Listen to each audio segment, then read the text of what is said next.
નમસ્કાર. આજે આપણે એક એવા માધ્યમની વાત કરવાના છીએ જેનો અવાજ સમયની સાથે ક્યારેય ઝાંખો નથી પડ્યો. હા, એક એવો સાથી જે ટેકનોલોજીની આટલી મોટી દોડમાં પણ અડીખમ ઊભો છે અને દુનિયાના ખૂણે ખૂણાને જોડી રહ્યો છે. આ વાક્યમાં કેટલી બધી સચ્ચાઈ છે, ખરું ને? જરા વિચારો, જ્યારે મોટાભાગની આપણી આધુનિક ટેકનોલોજી કામ કરતી બંધ થઈ જાય, ત્યારે પણ એક અવાજ છે જે આપણી સાથે રહે છે. અને આ જ તો રેડિયોની અદમ્ય શક્તિનો સૌથી મોટો પુરાવો છે. પણ સવાલ એ થાય કે આ સ્માર્ટફોન અને 5Gના જમાનામાં રેડિયો આજે પણ આટલો જરૂરી અને મહત્વનો કેમ છે? એવું તો શું છે આ માધ્યમમાં જે તેને આટલું ખાસ બનાવે છે?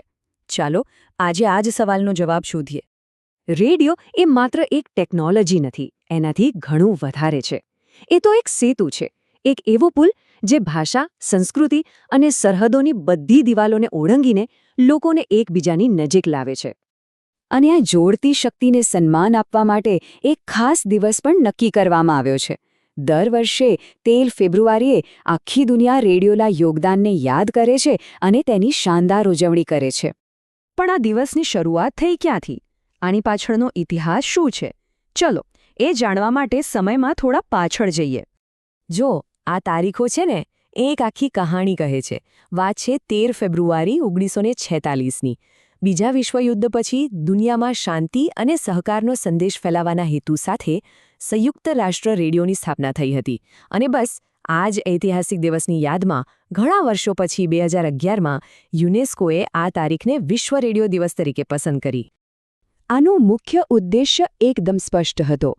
રેડિયોની જે અજોડ પહોંચ છે ને, એને બિરદાવવાનો.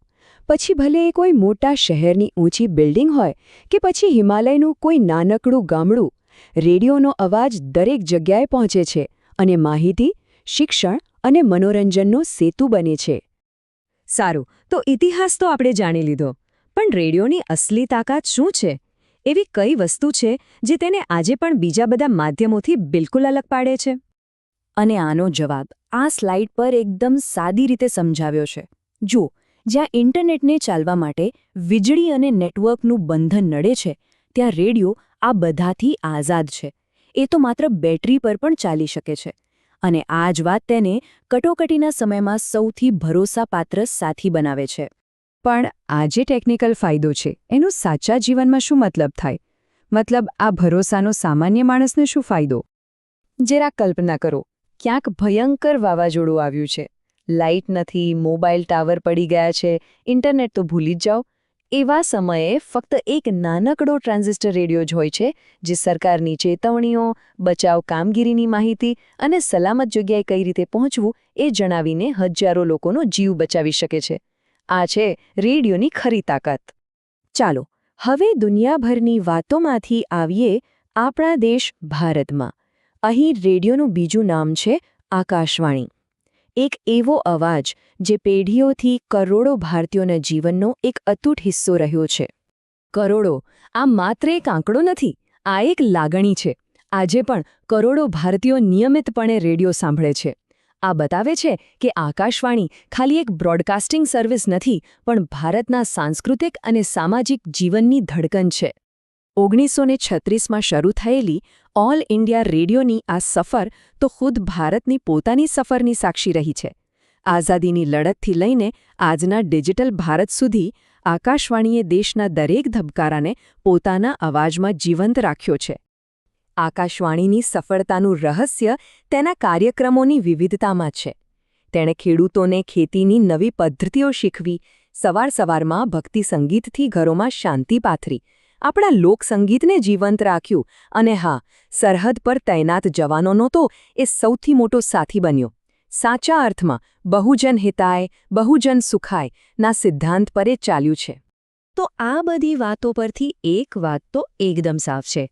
રેડિયો કોઈ ભૂતકાળનું માધ્યમ નથી, તે વર્તમાનમાં જીવે છે અને ભવિષ્ય માટે પણ એટલો જ મહત્વનો રહેવાનો છે.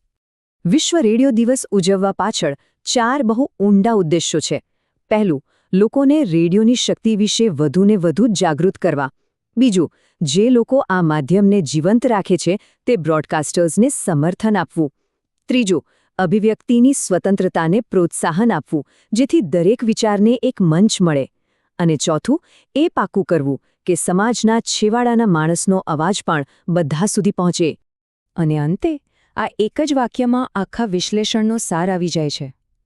રેડિયો એ માત્ર તરંગો નથી, એ એક એવો અવાજ છે જે આખી માનવતાને એકતાના તાંત્રણે બાંધે છે. તો હવે એક સવાલ આપણે સૌએ પોતાની જાતને પૂછવાનું છે.